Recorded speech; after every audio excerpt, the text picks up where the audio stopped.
Bem-vindo ao podcast A Bíblia Nossa de Cada Dia, onde mergulhamos nas Escrituras Sagradas, capítulo por capítulo, para encontrar sabedoria, orientação e inspiração para nossas vidas. Juntos exploraremos as histórias, os ensinamentos e os temas profundos da Bíblia, descobrindo como a palavra de Deus pode nos transformar e nos ajudar a viver uma vida plena e significativa. Prepare-se para uma jornada de fé, conhecimento e crescimento espiritual.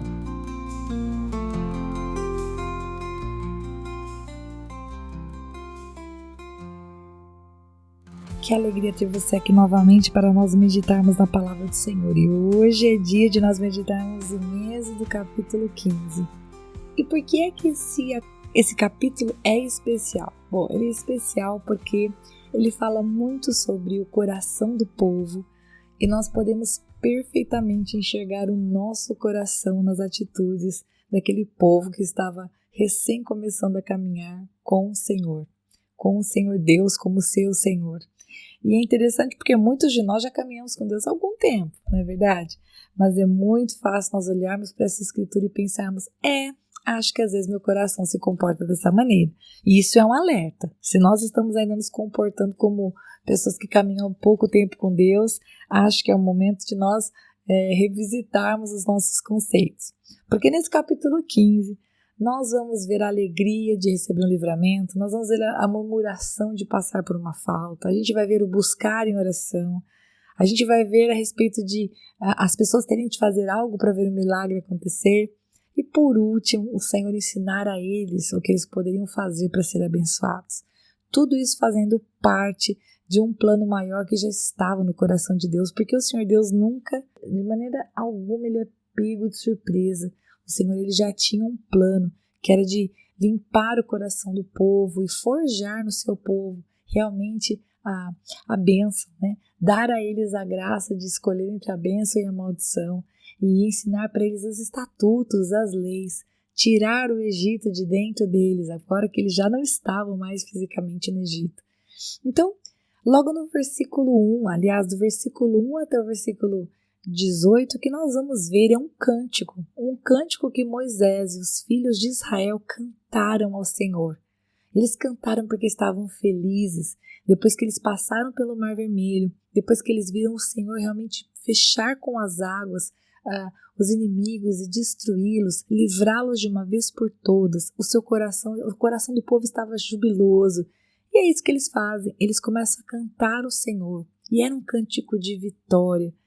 Essa canção, quando a gente vai lendo os versículos, eu li mais de uma vez, é uma linda canção de adoração ao Senhor, falando do quanto Deus é poderoso, não apenas contando o que Deus havia feito, que o Senhor havia coberto com águas, os egípcios e vencido, o cavalo e seu cavaleiro, mas também dizendo que o Senhor tinha mão forte, de que Deus era o Senhor, de que Ele reinaria para sempre. A canção era uma canção de exaltação.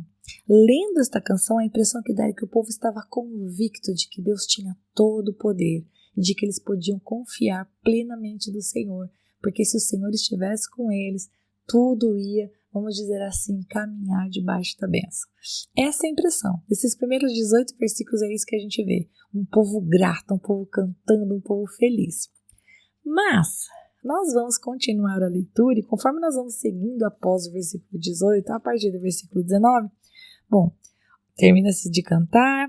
Miriam, que é chamada na Bíblia de profetisa, né? Irmã de Arão, irmã também de Moisés, ela pega um tamborim, ela começa juntamente com todas as mulheres que iam saindo atrás dela, dançarem ao Senhor. Você consegue imaginar as mulheres com tamborins dançando ao Senhor? Houve realmente uma grande festa. No versículo 21 nós vemos as respostas que ela falava, né? Cantem ao Senhor, porque triunfou gloriosamente e lançou no mar o cavalo e o seu cavaleiro. Muito bem, até aqui então que conta a história de Miriam e dessas mulheres, a gente está vendo o júbilo. Mas a partir do versículo 22, a Bíblia vai dizer que Moisés fez o povo de Israel partir do Mar Vermelho. É verdade, eles tinham tido uma vitória, Deus havia realmente operado milagres, mas agora era a hora de continuar andando. Afinal de contas, o Senhor não tinha tirado eles do Egito para morar do lado do Mar Vermelho. Eles estavam numa viagem aí. Eles queriam chegar na terra que Deus havia prometido dar para eles. Então eles foram no caminho de deserto de Sur. Eles caminharam por 3 dias no deserto. Eu moro no deserto. Eu sei o que é um pouco dessa coisa de você olhar quando você vai mais para o meio do deserto e você olha para todos os lados e o que você vê é areia.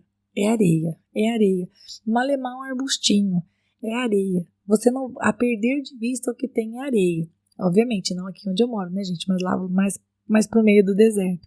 Você vê areia por todos os lados. E eles estavam andando já há 3 dias no deserto e não achavam água. Isso que está escrito no versículo 2. Por fim, chegaram a Mara. Então agora eu quero que você pense o que você está lendo, né? Pense o que você está escutando te contar. Eles tinham vivenciado uma vitória gigantesca. Deus abriu um mar, queridos. Eles passaram no meio de uma parede de água, a parede à direita, a parede à esquerda. Eles passaram com os pés enxutos no meio. E não somente isso, Deus fechou as águas do inimigo. Ou seja, se Deus tem poder, claro que se Deus tem. Só que eles ficaram 3 dias no deserto sem conseguir encontrar água. Aqui o autor não relata para nós se eles pararam para orar pedindo água ao Senhor, ok? A Bíblia não conta para nós isso. Só mostra eles andando, a Bíblia não diz que ninguém parou para orar. E quando eles chegaram num lugar, as águas encontradas ali, elas eram amargas. Por isso o lugar foi chamado de Mara, porque o nome Mara significa amarga. Mas se você se chama Mara e está ouvindo esse podcast, eu quero dizer que você não é amarga em nome de Jesus, você pode ser um doce de pessoa, não se sinta ofendida, ok? O significado no seu nome não determina a sua identidade em nome de Jesus, tá bom? Muito bem, eles não puderam beber as águas. E quando eles não puderam beber águas que encontraram ali porque elas estavam amargas, eles oraram? Não foi isso que fizeram. Eles falaram para Moisés, olha, vamos sacrificar um cordeiro igual a gente fez lá na Páscoa para ver se funciona? Também não deram esse tipo de sugestão. A palavra de Deus vai dizer no versículo 24 que o povo murmurou contra Moisés. É a 2ª vez que o povo reclama. Eles se voltaram para Moisés e disseram assim, versículo 24, o que vamos beber? Imagina, gente, aquele monte de gente, eram muitas pessoas. E eles viraram para Moisés e questionaram ele. Então no versículo 25 diz que Moisés clamou ao Senhor. Ele foi falar para o Senhor, Deus, e agora? Porque o pessoal que tinha cantado com júbilo até agora de pouco e adorado o Senhor e tinha dito que ele era o Senhor o Todo-Poderoso, estava agora bravo com Moisés e não estavam orando ao Senhor e nem dançando e nem cantando, mas estavam questionando o líder, dizendo, e agora? Como é que vamos resolver? Então Moisés vai até o Senhor e fala, né, Deus, ajuda-me. A Bíblia vai dizer que Moisés clamou ao Senhor e o Senhor mostrou para ele um pedaço de madeira. A Bíblia não diz para a gente se Deus deu alguma orientação, apenas que Moisés jogou a madeira nas águas. Moisés olhou a madeira, que Deus mostrou para ele, e ele pegou aquela madeira e jogou nas águas. E quando ele fez isso, as águas se tornaram doces. E ali o Senhor ensinou, deu estatutos, deu uma ordenança, e então ali o Senhor provou o coração deles. O que significa provar? Significa Deus permitir uma situação difícil para ver qual é o comportamento do povo. Se o povo ia se prostrar diante de Deus e clamar, se o povo ia chorar diante do Senhor e pedir por ajuda, ou se o povo ia simplesmente brigar entre si, ou falar de voltar para o Egito, ou culpar Moisés, ou reclamar. E aí, então, o Senhor vai dar a bênção, que era o que eu tinha dito no princípio do capítulo. Ele disse, se vocês ouvirem, versículo 26, se vocês ouvirem com atenção a voz do Senhor, seu Deus, e fizerem o que é reto diante dos seus olhos, derem ouvidos aos seus mandamentos e guardarem todos os seus estatutos, nenhuma enfermidade virá sobre vocês, das que enviei sobre os egípcios, pois eu sou o Senhor, aquele que cura vocês. Olha só, Deus estava dizendo para o povo assim, obediência é o que me agrada. Eu vou dizer para vocês o que vocês devem fazer. E se vocês querem a minha bênção, eu sou o Deus que provê. Eu sou o Deus que faz as águas amargas ficarem doces. Eu sou o Deus com quem vocês podem contar. Vocês não precisam brigar com Moisés, vocês podem clamar a mim. Porque se vocês clamarem a mim, assim como Moisés clamou, eu tenho a boa resposta. E eu tenho água. Eu posso trazer para você o recurso. Então o povo só precisava obedecer. Se eles quisessem a bênção, eles deveriam desejar o Deus da bênção, porque Ele é o Deus que cura. E nada daquilo que havia se abatido sobre os egípcios viria sobre eles. E então, o capítulo termina dizendo que eles chegaram a Elim, onde havia então 12 fontes de água e 70 palmeiras, e ali eles acamparam. Poxa vida, chegaram num lugar que tinha sombra, chegaram num lugar que tinha águas, e ali eles acamparam e firmaram um pouco o seu acampamento, pararam de andar um pouco. Vamos meditar? Eu acho que já está mais claro do que qualquer coisa.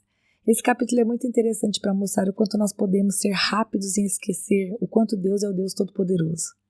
Nós somos capazes de provar uma bênção gigante da parte de Deus, e quando eu falo uma bênção gigante, eu estou falando das várias coisas que Deus faz conosco, porque o fato de nós acordarmos nessa manhã é uma bênção gigante.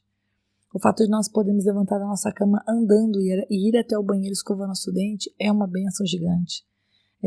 Não estou falando de coisas que podem ser compradas, não estou falando necessariamente disso. Se podemos comer com liberdade qualquer alimento que queremos comer, porque não temos nenhum tipo de enfermidade, isso é uma bênção gigante. Então, nós esquecemos o quanto Deus nos dá bênçãos maravilhosas, o fato de podermos enxergar, por exemplo, quem pode enxergar, olha que alegria que é isso, quem pode falar, quem pode me escutar agora, isso é uma bênção gigante. Então nós provamos bênçãos maravilhosas da parte de Deus e somos capazes de provar, às vezes, uma resposta de oração da parte do Senhor, que é tremendo ter uma resposta dentro do Senhor de algo que nós estamos pedindo, e de repente, 3 dias depois, porque passamos uma luta, tudo bem, a luta é genuína, a falta d'água era genuína, eles estavam desesperados, imagina 3 dias no deserto sem água, imagina as crianças com sede, você com sede, eu concordo, é uma situação séria, só que a palavra do Senhor não diz que eles clamaram. A palavra do Senhor não diz que Moisés clamou. A palavra do Senhor não diz que ninguém foi até Moisés e falou: Moisés, e aí, que tal se a gente falasse com Deus agora? Se a gente invocasse o Senhor, será que o Senhor não faz um milagre igual fez lá? Quantos milagres o povo viu ser feitos no Egito? Um montão. Só que é mais fácil reclamar. E aí vem a lição para nós. A nossa boca não pode ser boca de reclamação, boca de murmuração, porque murmuração só atrai desgraça. Murmuração só nos leva a focar naquilo que é errado. Quando você e eu nós ficamos reclamando, a gente vai cultivando aquela amargura. Isso não agrada a Deus. Isso não traz bênção. Então, eu acho que a lição principal desse capítulo é: sejamos atentos se nosso coração não se comporta dessa maneira ingrata, né? Tá cantando e dizendo que Deus é o Senhor e o soberano, e quando acontece um problema, ao invés da gente clamar para esse Deus que venceu o cavalo e o cavaleiro, nós paramos para murmurar, para reclamar contra o Senhor, para reclamar contra o chefe, reclamar contra o marido, reclamar contra a esposa, reclamar contra o filho, e a nossa boca vai só soltando esse monte de coisas ruins. Da mesma maneira que Moisés fez parte do milagre. Quando Deus respondeu para Moisés, a Bíblia diz para a gente que Deus mostrou para ele um pedaço de madeira. Ele estava clamando e Deus mostrou para ele um pedaço de madeira. Ele catou a madeira e jogou na água. E a água que era amarga ficou doce. Não estou mandando você jogar madeira em ninguém, hein, gente? Não vai entender errado esse podcast. Mas talvez o Senhor mostre para você algumas coisas em oração que vai levar você a ser parte do milagre. O Senhor sabe se você precisa começar a ser gentil com uma pessoa, porque essa pessoa só conhece a amargura. O Senhor sabe se você precisa perdoar alguém, e de repente perdoar é o seu lançar da madeira na água amarga. Você é que tem que fazer algo. Se você é de Deus, você clama ao Senhor e Ele vai mostrar.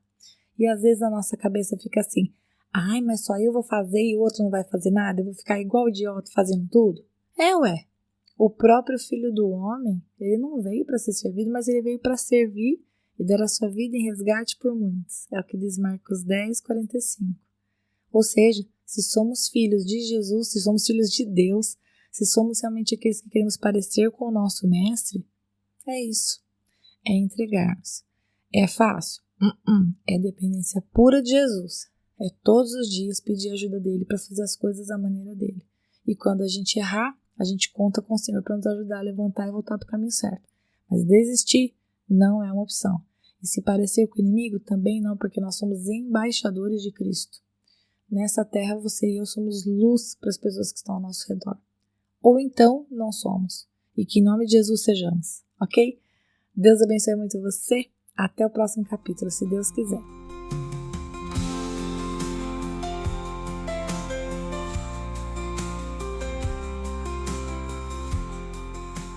E se você ficou até agora, não vai embora não. Agora é hora de você curtir, comentar, compartilhar esta palavra, porque se ela abençoou você, ela pode abençoar outra pessoa também.